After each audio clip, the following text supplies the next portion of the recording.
मालदीव के 60वें स्वतंत्रता दिवस पर भारत के प्रधानमंत्री नरेंद्र मोदी मुख्य अतिथि के तौर पर 25 जुलाई को राजधानी माले पहुंच रहे हैं। नरेंद्र मोदी का यह तीसरा मालदीव दौरा होगा और नरेंद्र मोदी मालदीव के स्वतंत्रता दिवस के समारोह के अलावा राष्ट्रपति मोहम्मद मुइज़्ज़ी के साथ द्विपक्षीय वार्ता में भी शामिल होंगे। दोनों नेता अक्टूबर 2024 में हुए समझौतों की प्रगति की समीक्षा करेंगे। मालदीव के मीडिया में कहा जा रहा है कि पीएम मोदी यहां कई संयुक्त परियोजनाओं का उद्घाटन भी करेंगे।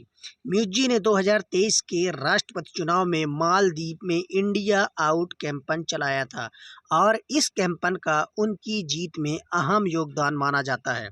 चुनाव जीतने के बाद शुरुआत में महीनों में मुइज़्ज़ी भारत को लेकर बहुत आक्रामक थे और चीन से संबंध गहरे करने की बात कह रहे थे। मुइज़्ज़ी ने पिछले साल 13 जनवरी को चीन का दौरा किया था और इस दौरे के बाद भारत का बिना नाम लिए निशाना साधा था।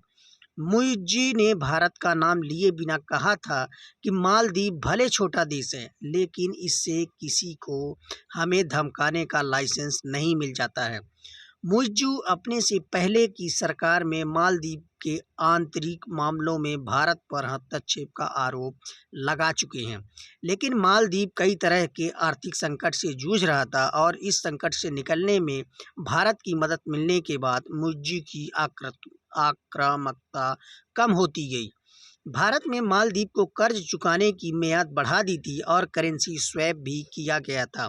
दोनों देशों में सरकार के स्तर पर तो अभी सब कुछ ठीक लग रहा है, लेकिन भारत को लेकर मालदीव के आम लोगों में कैसी बहस हो रही है।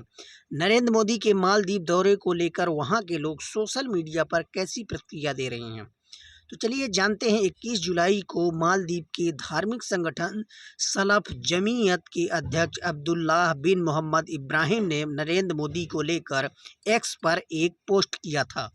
इस पोस्ट में पीएम मोदी को मुस्लिम विरोधी बताया गया था, हालांकि बाद में उन्होंने इस पोस्ट को डिलीट कर दिया।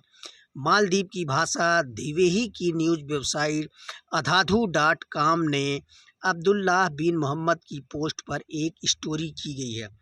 इस स्टोरी के अनुसार अब्दुल्लाह बिन मोहम्मद इब्राहिम मालदीव के राष्ट्रपति मोहम्मद मुइज़्ज़ी की